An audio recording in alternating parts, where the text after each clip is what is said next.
जय श्री गणेशाय नमः। जय श्री महाकाल। त्रिनेत्र ज्योतिष में आज आपका बहुत बहुत स्वागत है। चर्चा जारी है फल दीपिका के बारे में।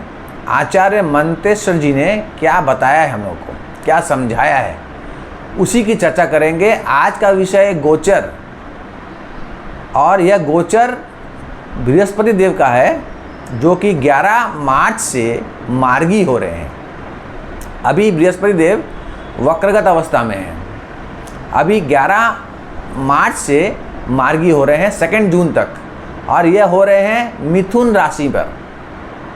अगर आपका जन्मकालीन चंद्रमा मेष राशि में है तो यह चर्चा आपके लिए बहुत ही महत्वपूर्ण है। हम लोग समझने की कोशिश करेंगे कि ये गोचर में क्या होने की संभावनाएं हैं, होगा या नहीं होगा, ये आपके कुंडली के ऊपर निर्धारण करता है। आपके कुंडली में बृहस्पति देव किस अवस्था में है और शनिदेव राहुदेव भी किस अवस्था में, यह जानना जरूरी है। जैसे कि हम लोग देख रहे हैं बृहस्पति देव मार्गी हो रहे हैं पराक्रम भाव पर, यानी तृतीय भाव पर। यहाँ पर बृहस्पति देव अपने मरण कारण स्थान पर हैं।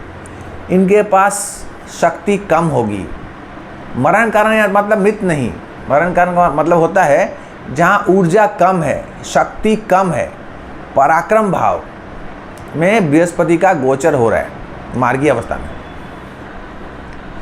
बृहस्पति देव जो धन के, ज्ञान के, भाग्य के, लाभ के कारक हैं, जब तृतीय भाव में आते हैं तो ये कोशिश तो करते हैं लाभ देने के लिए, परंतु वो सीमित रहती है। क्यों? क्योंकि नवम भाव से विपरीत भाव तृतीय भाव में बृहस्पति देव का गोचर है मार्गी अवस्था में। फिर भी अगर पूरी कुंडली को देखा जाए मेष राशि की, यानी कि आपका जन्मकालीन चंद्रमा अगर मेष राशि में है तो ये आपके लिए है। यहाँ पर द्वादश भाव में शनिदेव विराजमान है, यानी कि बहुत ज़्यादा संभावना है कि आपके 12.5 का समय प्रारंभ हो चुका है।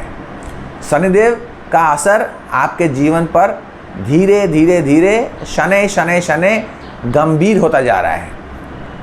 परंतु यहाँ पर बृहस्पति देव की 7वीं दृष्टि आपके भाग्य भाव पर पड़ रही है, जहाँ पर शनिदेव की 10वीं दृष्टि भी है। तो इसका मतलब यह हुआ कि अगर आप लगातार कर्म करते रहेंगे तो बृहस्पति देव आपको सहायता करेंगे, जितना हो सकेंगे सहायता करेंगे। क्योंकि जिस स्थान में बृहस्पति देव हैं वहाँ से दृष्टि 7वीं दृष्टि शुभ दृष्टि है। बृहस्पति देव की 5वीं दृष्टि जो पड़ रही है वो आपके 7वें भाव पर पड़ रही है, वैवाहिक जीवन पर। तो वैवाहिक जीवन में अगर आपके कुछ परेशानियां आ रही हैं तो बृहस्पति देव कोशिश करेंगे उसका समाधान करने के लिए, कुछ अच्छा करने के लिए, मनमुटाव कम करने के लिए। बृहस्पति देव की दृष्टि अमृत दृष्टि होती है, बढ़ोतरी भी करते हैं। शुभ भाव पर है तो बढ़ोतरी करेंगे, अशुभ भाव में है तो भी बढ़ोतरी होगी, लेकिन नियंत्रित होगी। तो यहाँ पर 5वीं दृष्टि जो है आपके 7वें भाव पर, वैवाहिक जीवन पर, आपके पार्टनर के ऊपर है, तो ये आपके लिए अच्छा है। 7वीं दृष्टि 9वें भाव पर है, भाग्य का साथ मिलेगा। शनिदेव की दृष्टि भी है, भाग्य का साथ मिलेगा। आपके पिता से अगर मतभेद चल रहे हैं तो वे भी ठीक होंगे। गुरु से कुछ समस्याएं चल रही है तो वो भी ठीक होंगी। दूर देश की यात्रा होने की संभावनाएं भी बनती है। यह 9वां भाव है, और 9वीं दृष्टि पड़ रही है एकादश भाव पे, यानी कुंभ राशि पर, जहां पर राहुदेव विराजमान है। तो लाभ भाव में दृष्टि भी है, वहां पर भी आपको भाग्य का साथ मिलेगा। और आपके 5वें भाव में केतुदेव विराजमान है, तो हो सकता है कुछ आपके प्रेम संबंध में कुछ खटास आने की संभावना है। आपके विद्या में कुछ रुकावटें होने की संभावनाएं है, और लव मैरिज की सोच रहे हैं तो थोड़ा समस्या हो सकती है। ऐसा केतुदेव करने की कोशिश करेंगे, परंतु सप्तम भाव में बृहस्पति देव की दृष्टि होने से ये आपके लिए अच्छा ही होगा। साढ़े सती का समय प्रारंभ हो चुका है, तो आपको सावधान रहने की ज़रूरत है। सही कर्म कीजिए, सही कर्म से शनिदेव प्रसन्न होंगे और आपको अच्छा फल देंगे। शनि का फल धीमी गति से होता है, परंतु स्थायी होता है। जितना हो सके अपने माता और मातृतुल्य लोगों की सहायता कीजिए, उनकी मदद कीजिए, उनकी सेवा कीजिए। महादेव की पूजा अर्चना करने से भी साढ़े सती का प्रकोप कुछ हद तक तो कम होगा ही होगा। महादेव आपको बचा लेंगे, ऐसी संभावनाएं हैं।